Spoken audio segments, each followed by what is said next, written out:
The dawn that split history. Before the sun rose on the first day of the week, the world still believed death was undefeated. The grave still looked like the final word. Rome slept. Jerusalem mourned. Hell celebrated. But heaven was counting the seconds. The stone that sealed the tomb was not just a Roman barrier. It was the symbol of humanity's imprisonment under sin, death, and the curse. It stood as the final wall between fallen man and the life he could never reach. The guards stationed at the tomb represented the full force of earthly power trying to hold back the plan of God. They were the last attempt of the kingdoms of this world to keep the king in the ground. But before any human eye could witness it, before any angel spoke, before any disciple dared to hope, the breath of God filled the dead body of Jesus Christ. In that instant, the universe changed. The atoms of his body obeyed their creator. Blood flowed again. Eyes opened. The heart of the Son of God thundered back to life. The resurrection was not a quiet moment. It was the detonation of divine power. It was the first shockwave of the new creation breaking into the old.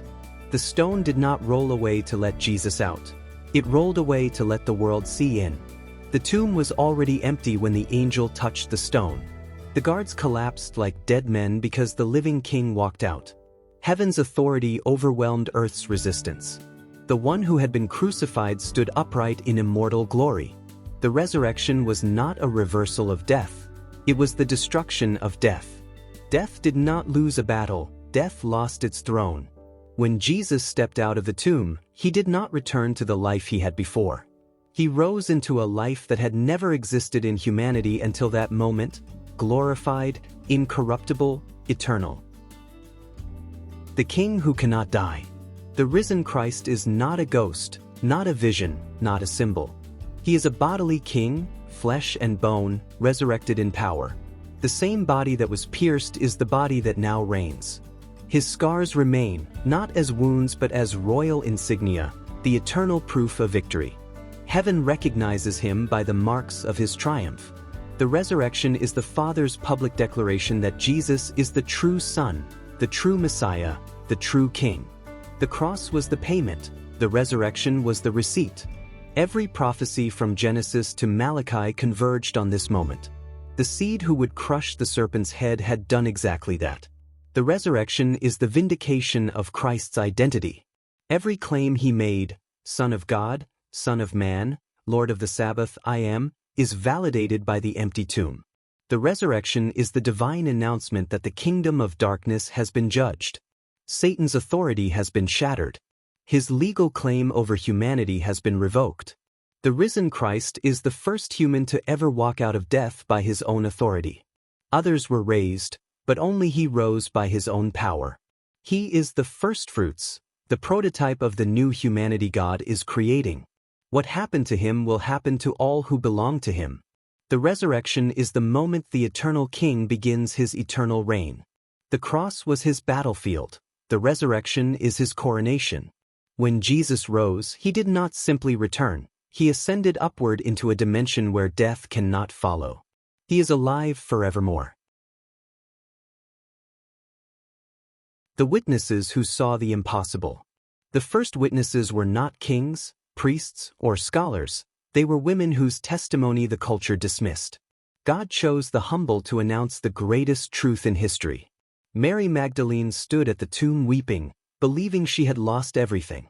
But the risen Christ called her by name, and in that moment, the world's first resurrection sermon was preached with one word, Mary. The disciples did not expect the resurrection. They were hiding, grieving, and afraid. Their unbelief is the very evidence that they did not invent this story. When Jesus appeared to them, he did not appear as a distant light. He stood among them, speaking peace into their fear. Thomas demanded proof, and Jesus offered it. The risen Christ is not threatened by honest doubt. He answers it with truth and presence. Over 500 witnesses saw him alive at once. The resurrection was not a private vision. It was a public event with overwhelming testimony. The disciples were transformed from fearful men into bold preachers because they had seen the risen Lord. No one dies for a metaphor. They died because they saw him alive. The resurrection turned cowards into martyrs, skeptics into apostles, and fishermen into world changers. The empty tomb created an unstoppable church. The resurrection is the only explanation for the explosion of Christianity in the very city where Jesus was crucified. If the body remained, the movement would have died. The witnesses did not preach a philosophy, they preached a fact. He is risen indeed. The cosmic shift of the resurrection. The resurrection is the moment the old age began to pass away and the new age began to dawn. Time itself is now divided by the empty tomb. The resurrection is the defeat of every enemy humanity could never conquer: sin, death, hell, the curse, and the grave. The resurrection is the guarantee that justice will prevail. The one who rose will return to judge the living and the dead. The resurrection is the foundation of Christian hope. Without it, faith collapses. With it, faith becomes unshakable. The resurrection is the proof that the cross worked. The sacrifice was accepted. The debt was paid. The wrath was satisfied. The resurrection is the beginning of the new creation. The same power that raised Jesus is the power that will renew the heavens and the earth. The resurrection is the promise that our bodies matter. Salvation is not escape from the physical. It is the redemption of the physical. The resurrection is the assurance that death is not the end. For the believer, death is now a doorway, not a destination. The resurrection is the anchor of Christian identity. We are not defined by our past, we are defined by his victory. The resurrection is the unstoppable declaration that Jesus Christ is Lord of all, heaven, earth, and under the earth.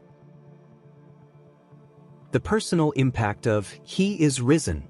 Because he is risen, you can be forgiven. The blood that was shed has eternal power because the one who shed it lives forever. Because he is risen, you can be justified. God declares you righteous because the risen Christ stands as your advocate. Because he is risen, you can be born again. Resurrection life enters your spirit the moment you believe. Because he is risen, you can walk in newness of life. The same power that raised him now works in you. Because he is risen, you can face suffering with hope. No pain is final. No darkness is permanent. No grave is victorious. Because he is risen, you can resist sin. You are no longer a slave. The chains were broken at the tomb. Because he is risen, you can live with purpose. Your life is part of a kingdom that cannot be shaken. Because he is risen, you can face death without fear. The grave has become a defeated enemy. Because he is risen, you have a future. A resurrection body. A restored creation. A king who will return. Because he is risen, the story of humanity is not tragedy, it is triumph. The Lamb who was slain now reigns forever. Thanks for spending this time in the Word with me. If this helped you see Christ more clearly, go ahead and like, share, and comment below. And if you haven't already, subscribe and tap the bell so you never miss the next kingdom teaching. Until then, stand firm, stay watchful, and keep your eyes on the risen King.